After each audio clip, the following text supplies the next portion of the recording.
Hello friend, आप सभी का स्वागत है विदित स्टडी पॉइंट यूट्यूब चैनल में। आज की इस वीडियो में यूपी टेट एग्जाम 2026 के लिए बाल विकास और हिंदी का प्रैक्टिस सेट करने वाले हैं। तो वीडियो को शुरू से लेकर अंत तक देखिएगा। चैनल पर नए चैनल को सब्सक्राइब कर लीजिएगा। पीडीएफ के लिए विदित स्टडी पॉइंट टेलीग्राम चैनल को ज्वाइन कर लीजिएगा। आज की क्लास में सीडीपी और हिंदी के 60 प्रश्न करने वाले हैं। अगर इन 60 प्रश्नों में से आपके 40 प्लस प्रश्न बिल्कुल सही होते हैं तो आप यूपी टेट एग्जाम को काफ़ी अच्छे स्कोर से पास कर सकते हैं। तो आज की क्लास से कितने प्रश्न बिल्कुल सही हुए हैं या कमेंट आप जरूर कीजिएगा। यूपी टेट एग्जाम आपका 2-3-4 जुलाई को होने वाला, अच्छे से पढ़ेंगे तभी पास कर पाएंगे। तो आज की क्लास का आपका सबसे पहला प्रश्न है, वह कौन सा स्थान है जहां बच्चे के संज्ञानात्मक विकास को सबसे बेहतर तरीके से परिभाषित किया जा सकता है। तो इसका देखिए आपको सही जवाब बताना है। 4 ऑप्शन है, चारों ऑप्शन पढ़ेंगे, आंसर करेंगे। तो देखिए जो संज्ञानात्मक विकास होता है उसको सबसे बेहतर तरीके से विद्यालय और जो कक्षा का पर्यावरण होता है उसमें परिभाषित किया जा सकता है। तो यहाँ पर आपका ऑप्शन नंबर ए वाला बिल्कुल राइट आंसर है। अगला है, जिन पियाजे के अनुसार अनुकूलन किसके द्वारा होता है। तो इसका देखिए आपको सही जवाब करना है। तो यहाँ पे इसका राइट आंसर होगा, देखिए जो जिन पियाजे हैं उन्होंने बताया था कि जो अनुकूलन होता है वह आत्मसात्करण और व्यवस्थापन के द्वारा होता है। तो यहाँ पर आपका ऑप्शन नंबर डी वाला बिल्कुल राइट आंसर है। शिक्षा एक पुनर्गठित और पुनर्निर्मित अनुभव है जो होता है। तो यहाँ पे इसका राइट आंसर होगा, देखिए जो शिक्षा है वह एक पुनर्गठित और पुनर्निर्मित अनुभव है जो कि निरंतर होता है, लगातार होता है। तो यहाँ पे डी वाला बिल्कुल राइट आंसर हो जाएगा। इसके बाद, क्योंकि आप भी जानते हैं कि कोई भी व्यक्ति कुछ न कुछ हमेशा सीखता ही रहता है। इसके बाद देखेंगे नेक्स्ट है कि निम्न में कौन सी विशेषता परिपक्वता को अधिगम से अलग करती है। तो इसका देखिए आपको सही जवाब करना है। देखिए यहाँ पे दिया गया है कौन सी ऐसी विशेषता है जो परिपक्वता होता है उसको अधिगम से अलग करती है। तो यहाँ पर हो जाएगा कि यह एक आपकी स्वाभाविक प्रक्रिया है। तो यहाँ पर ए वाला आपका राइट आंसर होगा। बच्चे के विकास के किस चरण के दौरान सृजनात्मकता और कल्पना शक्ति अत्यधिक प्रबल होती है। तो यहाँ पे इसका राइट आंसर हो जाएगा, जो प्रारंभिक किशोरावस्था की आयु होती है 14 से लेकर 18 वर्ष की होती है, उसी में देखेंगे सृजनात्मकता और जो कल्पना शक्ति होती है बहुत ज़्यादा प्रबल होती है। तो यहाँ पर आपका ऑप्शन नंबर डी वाला बिल्कुल राइट आंसर है। अगला प्रश्न आपके सामने की प्रभावी एवं सफल नेतृत्व का आधार है। तो यहाँ पर देखेंगे इसका राइट आंसर आपका हो जाएगा प्रभावी और सफल नेतृत्व का आधार है। तो अगर संपूर्ण समूह का हित किया जाए तो यहाँ पे बी वाला बिल्कुल राइट आंसर है। अगला है, एक शिक्षिका का भावनात्मक बुद्धि लब्धांक ऊंचा है, इसका तात्पर्य है कि। तो यहाँ पे इसका राइट आंसर हो जाएगा, देखिए अगर भावनात्मक बुद्धि लब्धांक ऊंचा रहेगा मतलब आपका अत्यधिक रहेगा तो वह संतुलित व्यवहार वाली अध्यापिका रहेंगी। तो यहाँ पर आपका ऑप्शन नंबर डी वाला बिल्कुल राइट आंसर होगा। अगला प्रश्न आपके सामने स्क्रीन पर है कि किस मनोवैज्ञानिक ने सीखने की सामग्री के रूप में निरर्थक शब्दों का प्रयोग किया। तो यहाँ पे इसका राइट आंसर होगा, एबिंगहास ने किया था। एबिंगहास मनोवैज्ञानिक थे, उन्होंने सीखने की सामग्री के रूप में निरर्थक शब्दों का प्रयोग किए। तो यहाँ पर क्या हो जाएगा, आपका ऑप्शन नंबर सी वाला राइट आंसर हो जाएगा। इसके बाद देखेंगे नेक्स्ट प्रश्न आपका दिया गया है कि सीखने के वक्र किसके सूचक हैं। तो यहाँ पे इसका राइट आंसर हो जाएगा, सीखने का जो वक्र होता है, जो सीखने की प्रगति रहती है, प्रगति का सूचक होता है। तो यहाँ पर आपका ऑप्शन नंबर ए वाला बिल्कुल राइट आंसर है। अगला, अधिगम का व्यवहारिक सिद्धांत निम्न है। तो यहाँ पे इसका राइट आंसर होगा, अधिगम का जो व्यवहारिक सिद्धांत उसमें संबंध प्रतिक्रिया का सिद्धांत आ जाता है, स्किनर का क्रिया प्रसूत अधिगम का सिद्धांत आ जाता है, प्रबलन सिद्धांत आ जाता है। तो उपरोक्त सभी वाला सही होगा। तो डी वाला बिल्कुल राइट आंसर है। अगला प्रश्न है कि कोहलर यह सिद्ध करना चाहता था कि सीखना। तो यहाँ पे इसका राइट आंसर होगा, संज्ञानात्मक संकार्य है। ऑप्शन नंबर यहाँ पे सी वाला राइट आंसर है। अगला प्रश्न है कि शिक्षक से संबंधित कारक जो शिक्षण अधिगम प्रक्रिया को सबसे ज्यादा प्रभावित करता है। तो यहाँ पे इसका जो राइट आंसर है यह देखेंगे हो जाएगा, शिक्षक से संबंधित कारक जो शिक्षण अधिगम प्रक्रिया को सबसे ज्यादा प्रभावित करता है। तो सबसे ज्यादा जो प्रभावित करेगा वह ज्ञान और कौशल होगा और व्यवहार रहेगा। तो यहाँ पर आपका ऑप्शन नंबर ए वाला राइट आंसर होगा, पहला दूसरा इसमें सही है। अगला प्रश्न आपके सामने है यहाँ पे कि एक शिक्षक की शिक्षण प्रक्रिया किस प्रकार के ज्ञान पर केंद्रित हो। तो यहाँ पे इसका राइट आंसर आपका हो जाएगा यहाँ से आगमनात्मक और प्रयोग मूलक पर केंद्रित होनी चाहिए। तो यहाँ पर आपका ऑप्शन नंबर सी वाला राइट आंसर होगा, क्योंकि इसमें ए और बी दोनों सही हो रहे हैं। अगला, अपने विद्यार्थियों को समझने के लिए एक शिक्षक में अच्छी जानकारी होनी चाहिए। तो यहाँ पे इसका राइट आंसर होगा, देखिए, अगर अपने विद्यार्थियों को समझना है, इसके लिए जो शिक्षक होते हैं, जो टीचर होते हैं, टीचर के अंदर बाल मनोविज्ञान की जानकारी रहनी चाहिए, बच्चों को समझने की प्रवृत्ति होनी चाहिए और विषय वस्तु के प्रति विद्यार्थियों के मत की यहाँ पे जानकारी होनी चाहिए। तो उपरोक्त सभी वाला यहाँ पे राइट आंसर होगा, तो यहाँ पे डी वाला राइट आंसर हो जाएगा। अगला है कि समावेशी शिक्षा में कौन शामिल है, तो यहाँ पे इसका राइट आंसर हो जाएगा। देखिए, जो समावेशी शिक्षा होती है उसमें सभी प्रकार के बालक आ जाते हैं, सब कुछ आ जाता है। तो यहाँ पर हो जाएगा अधिगम अक्षमता वाले विद्यार्थी, बिल्कुल सही है। प्रतिभाशाली विद्यार्थी उसमें आएंगे, बिल्कुल सही है। दृष्टिबाधित विद्यार्थी वह भी आ जाएंगे। वह बच्चे जो ऐसे समुदाय से हैं जो हाशिए पर है वह भी आएंगे। देखिए, समावेशी शिक्षा में हर पृष्ठभूमि के बच्चे आ जाते हैं, हर टाइप के बच्चे आ जाते हैं। तो यहाँ पर 1 2 3 4 चारों के चारों सही हैं, तो डी वाला राइट आंसर है। मंदित मना बालकों की शिक्षा है तो कौन सा उपागम उपयुक्त कहा जा सकता है, तो इसका देखिए सही जवाब करना है और यहाँ पे इसका राइट आंसर होगा वैयक्तिक अनुदेशन हो जाएगा, ए वाला राइट आंसर है। तर्क संगत चिंतन शब्द निम्न में से संबंधित है, तो यहाँ पे इसका राइट आंसर हो जाएगा। देखिए, जो तर्क संगत चिंतन होता है, जो तर्क संगत चिंतन शब्द है वह देखेंगे बुद्धि से संबंधित है, तो यहाँ पर सी वाला राइट आंसर है। अगला, निम्न में से कौन तरल क्रिस्टली बुद्धि के प्रतिमान के प्रतिपादक थे, तो यहाँ पे इसका राइट आंसर होगा कैटेल हो जाएंगे। यूपी टेट एग्जाम में कई बार पूछा गया, तो सी वाला राइट आंसर है।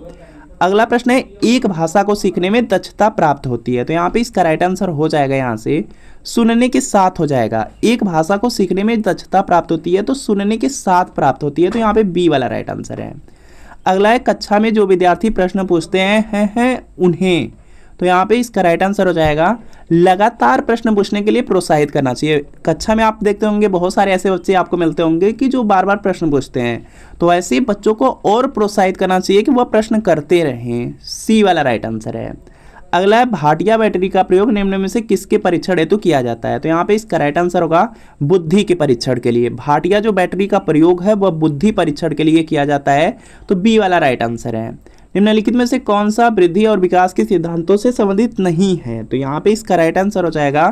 देखिए, जो आपका वृद्धि और विकास से सिद्धांत है, इससे जो संबंधित है उसमें निरंतरता का सिद्धांत आता है, समन्वय का सिद्धांत आता है, वैयक्तिकता का सिद्धांत आता है, सिर्फ वर्गीकरण का सिद्धांत नहीं आएगा, तो बी वाला बिल्कुल राइट आंसर है। अगला प्रश्न आपके सामने है कि निम्न में कौन सा सीखने के मुख्य नियमों में शामिल नहीं है, तो यहाँ पे इसका राइट आंसर होगा। देखिए, जो सीखने के मुख्य नियम हैं उसमें तत्परता का नियम है, अभ्यास का नियम है, प्रभाव का नियम है, 3 नियम हैं और इसको थांडाइक ने दिया था। तो इसमें पूछा जा रहा है कौन नहीं है, तो सी वाला नहीं है।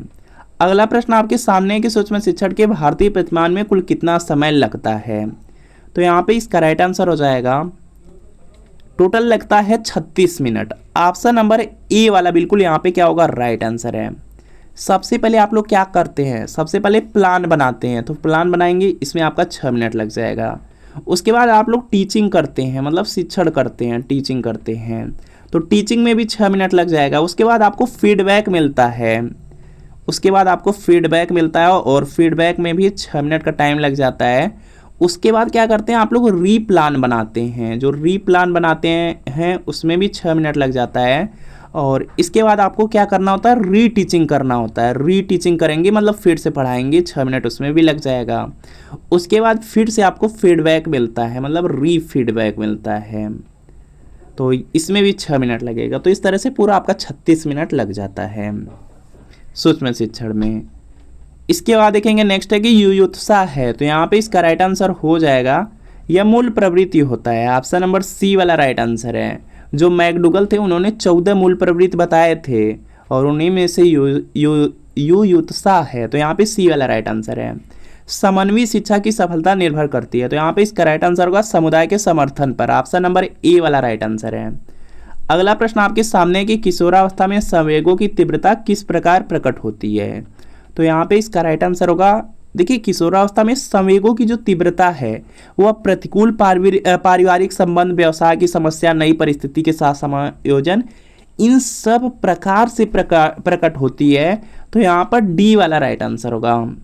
अगला है, व्यक्तित्व का सामाजिक अधिगम सिद्धांत किसने दिया था, तो यहाँ पे इसका राइट आंसर हो जाएगा बंडुरा और वाल्टर ने दिया था। ऑप्शन नंबर ए वाला राइट आंसर है।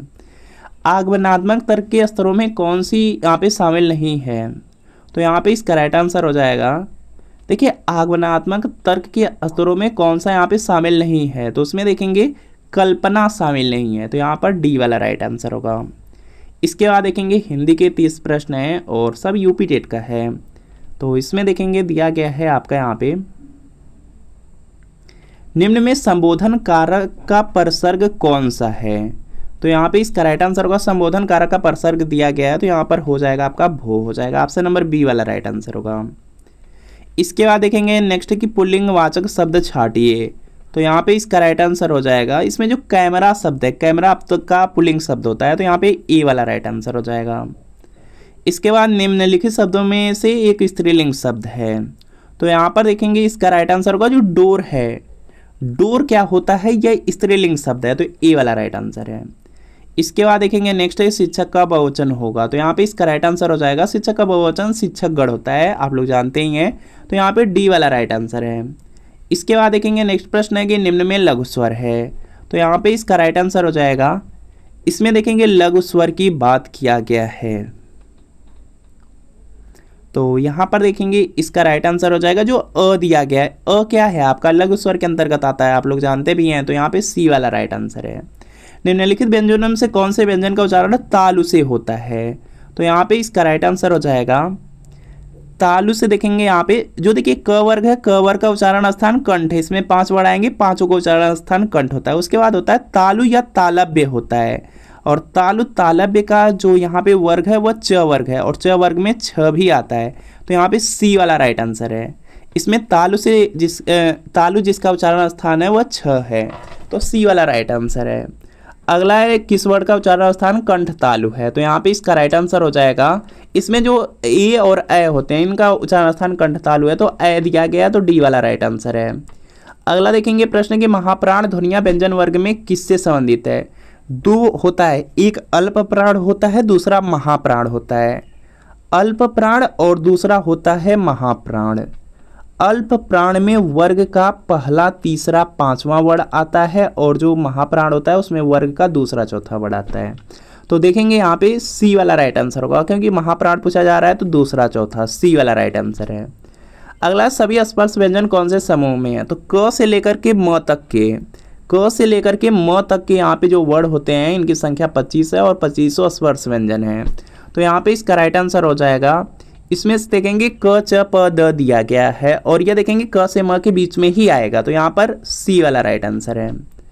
अगला निम्न में योगरूढ़ शब्द है। तो यहाँ पे इसका राइट आंसर होगा गिरधर शब्द। गिरधर शब्द आपका योगरूढ़ है, ए वाला राइट आंसर है। गीतांजलि का सही संधि विच्छेद है। तो यहाँ पे इसका राइट आंसर हो जाएगा गीत धन अंजलि से बनेगा आपका गीतांजलि, गीत धन अंजलि, जो डी वाला है, डी वाला राइट आंसर है। अगर आप यूपी टेट एग्जाम को पास करना चाहते हैं तो चक्षु पब्लिकेशन यूपी टेट एग्जाम के लिए बहुत ही महत्वपूर्ण प्रैक्टिस सेट लेकर आया है। यह आपका प्राइमरी लेवल का प्रैक्टिस सेट है। इसमें 2000 प्लस बहुविकल्पी प्रश्न मिलेंगे, 15 प्रैक्टिस सेट मिलेंगे, 7 शॉर्ट पेपर मिलेंगे। चक्षु पब्लिकेशन की बुक का कवर पेज आप लोग देख सकते हैं। और इस बुक में सबसे पहले आपको विषय सूची मिल जाएगा। विषय सूची में देखेंगे 10 साल का आपको प्रीवियस ईयर क्वेश्चन पेपर दिया गया है। टोटल 7 शॉर्ट पेपर इसमें दिए गए हैं, और आपको 15 प्रैक्टिस सेट मिल जाएंगे। इसमें जो सॉल्व पेपर और जो प्रैक्टिस सेट है काफ़ी अच्छी तरीके से दिया गया है, यहाँ पर आप लोग देख सकते हैं। और इसमें देखेंगे यहाँ पर आपको आंसर शीट मिल जाएगी। आंसर शीट के बाद देखेंगे एक एक प्रश्न का काफ़ी अच्छी तरीके से इसमें एक्सप्लेनेशन भी किया गया है। और चक्षु पब्लिकेशन की जो बुक है, प्रैक्टिस सेट है, स्टडी गाइड बुक है, इसको ऑनलाइन और ऑफलाइन दोनों तरीके से परचेज कर सकते हैं। अगर आपको ऑफलाइन परचेज करना है तो किसी भी बुक स्टोर पर जाना है और बुक का कवर पेज दिखा करके इसको परचेज कर लेना है। अगर ऑनलाइन परचेज करना चाहते हैं तो वीडियो के नीचे डिस्क्रिप्शन बॉक्स में लिंक मिलेगी, लिंक को क्लिक करके इन बुक को आप लोग ऑर्डर कर सकते हैं। चक्षु पब्लिकेशन का जो यूपी टेट एग्जाम के लिए प्रैक्टिस सेट है उसी के साथ साथ देखेंगे स्टडी गाइड बुक भी आती है। स्टडी गाइड बुक को लेकर के अपनी तैयारी को और भी अच्छी कर पाएंगे। और चक्षु पब्लिकेशन का यूपी टेट एग्जाम के लिए सब्जेक्ट वाइज बुक भी आती हैं, सभी सब्जेक्ट की यहाँ पे बुक आती हैं। इनको लेकर के जो अपनी तैयारी है उसको काफ़ी अच्छी आप लोग कर सकते हैं, तो लिंक से ऑर्डर जरूर कर लें। अष्टाध्यायी शब्द में कौन सा समास है। तो यहाँ पे इसका राइट आंसर होगा द्विगु समास हो जाएगा। पहला पद संख्यावाची है, तो यहाँ पे बी वाला राइट आंसर है। प्रत्यर्पण शब्द में उपसर्ग लगा है, उपसर्ग आगे ही लगा होता है, और प्रत्यर्पण में लगा है प्रति उपसर्ग। ऑप्शन नंबर बी वाला बिल्कुल राइट आंसर है। बैठक शब्द में कौन सा प्रत्यय है। तो यहाँ पे इसका राइट आंसर हो जाएगा बैठक। इसमें लास्ट में प्रत्यय लास्ट में लगता है, तो इसमें देखेंगे आपका हो जाएगा यहाँ से क प्रत्यय, डी वाला राइट आंसर है। निम्नलिखित शब्दों में से नया का यहाँ पे तत्सम रूप है। तो यहाँ पे इसका राइट आंसर होगा नया का होता है 90 हो जाएगा, यहाँ पे ए वाला राइट आंसर है। अगला देखेंगे प्रश्न दिया गया कपाट का तद्भव शब्द है, तो यहाँ पे इसका राइट आंसर हो जाएगा कपाट दिया गया, कपाट का तद्भव होता है किवाड़ होता है, किवाड़, बी वाला राइट आंसर है। निम्न में कौन सा शब्द देशज है, तो यहाँ पे इसका राइट आंसर हो जाएगा, देशज की बात किया गया तो लाठी, लाठी आप लोग जानते होंगे वह देशज शब्द है, तो यहाँ पे सी वाला राइट आंसर है। अगला देखेंगे निम्न में कौन सा शब्द विदेशी है, तो यहाँ पे इसका राइट आंसर होगा कूपन, जो कूपन शब्द होता है यह विदेशी शब्द है, तो यहाँ पे डी वाला राइट आंसर है। अगला है जिन संज्ञाओं से एक ही प्रकार की वस्तुओं अथवा व्यक्तियों का बोध होता है उन्हें कहते हैं, तो यहाँ पे इसका राइट आंसर होगा उसको जातिवाचक संज्ञा कहा जाता है। ऑप्शन नंबर बी वाला राइट आंसर है। निम्न में सर्वनाम शब्द है, तो यहाँ पे इसका राइट आंसर होगा वह, जो संज्ञा के स्थान पर बोले जाते हैं वही सर्वनाम होते हैं, तो यहाँ पे डी वाला राइट आंसर है।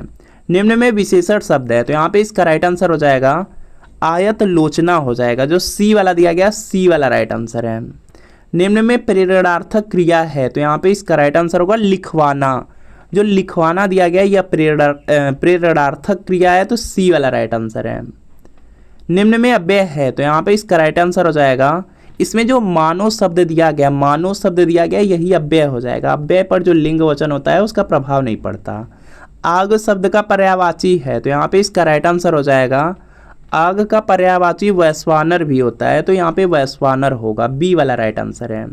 उद्यम का विलोम शब्द क्या होगा, तो यहाँ पे इसका राइट आंसर होगा उद्यम का मतलब होता है मेहनती, तो इसका आलस्य हो जाएगा, बी वाला राइट आंसर होगा। जिसका ज्ञान इंद्रियों द्वारा न हो उसके लिए दिए गए शब्दों में सही है, तो यहाँ पे इसका राइट आंसर होगा अतीन्द्रिय हो जाएगा, ऑप्शन नंबर जो बी वाला दिया गया यह आपका राइट आंसर है। अगला है कि लोभ और लोम शब्द युग्म का सही अर्थ है, तो लोभ का मतलब तो आप लोग जानते होंगे, लोभ का मतलब होता है लालच, और जो लोम है इसका मतलब होता है रोम, ऑप्शन नंबर ए वाला राइट आंसर है। कौन सा शब्द अनिकार्थक श्रेणी का नहीं है, तो यहाँ पे इसका राइट आंसर हो जाएगा, इसमें देखेंगे जो मध हो गया, शहद हो गया, शराब हो गया, यह अनिकार्थक श्रेणी के अंतर्गत आते हैं, तो यहाँ पे बी वाला दूध नहीं आएगा। निम्नलिखित शब्दों में एक की वर्तनी शुद्ध है, तो यहाँ पे इसका राइट आंसर हो जाएगा, इसमें देखेंगे आपका जो डी वाला दिया गया, डी वाला सिर्फ यहाँ पे शुद्ध लिखा गया है, बाकी के सब गलत हैं, क्योंकि अभ्यांतरिक होता है तो यह भी गलत है, अत्यधिक होता है यह भी गलत है, और निरोग होता है और यहाँ पे निरोग दिया गया यह भी गलत है, तो डी वाला राइट आंसर है। इनमें से एक शब्द की वर्तनी अशुद्ध है वह बताना है, तो यहाँ पे इसका राइट आंसर हो जाएगा, इसमें देखेंगे अहल्या शुद्ध लिखा गया, प्रवर्ज्या और आदर 3 शुद्ध लिखा गया है, लेकिन यहाँ पे जो द्वारका है यह गलत लिखा गया है, द्वारका होता है द्वारिका नहीं, तो यहाँ पे ए वाला आपका राइट आंसर होगा, क्योंकि आपसे गलत वाला शुद्ध वाला पूछा जा रहा है। तो फ्रेंड आपको बताना है कि आज की क्लास में जो 60 प्रश्न कराए गए उसमें से कितने प्रश्न बिल्कुल सही हुए हैं, कमेंट कर दीजिएगा। मिलते हैं फ्रेंड नेक्स्ट वीडियो में।